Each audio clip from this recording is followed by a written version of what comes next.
application and practice. Okay, so what are the questions that can come from this? I told you Supreme Court question can be different, right? Now what are the questions that can come?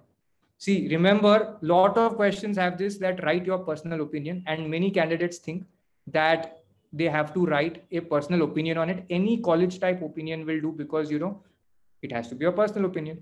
But a senior advocate is going to read your answers. They have usually worked a lot on these matters, so they know these cases inside out. Your opinion has to be having proper logic. It should be properly substantiated. Okay, so let us apply this to our present leading case.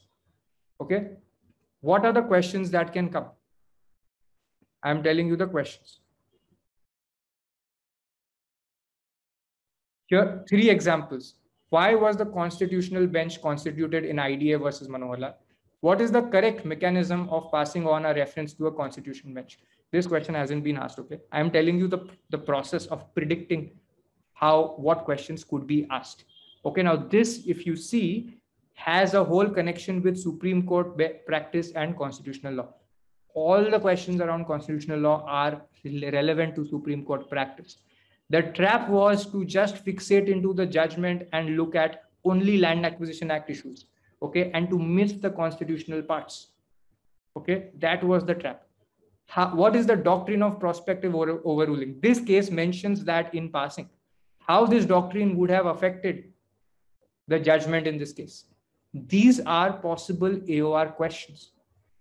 What is the judicial discipline regarding recusal of a judge in a case? Okay.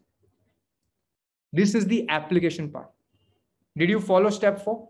So step 4, you are identifying what questions can come.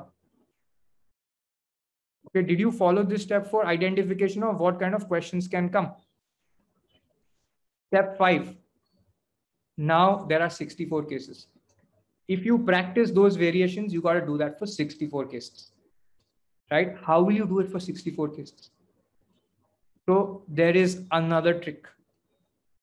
15 days back, this list was expanded, right? So 34 new leading cases were added. Now, one challenge will be that 64 cases is a big number to learn in this much detail.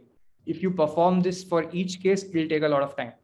So what do? You'll also need to spend more time to connect the cases, because you saw in one case, they're talking in Rupa Ashok Khurra. What's the connection with A.S. Antule? Okay, so they're keeping on changing and asking you to connect 2 cases, right?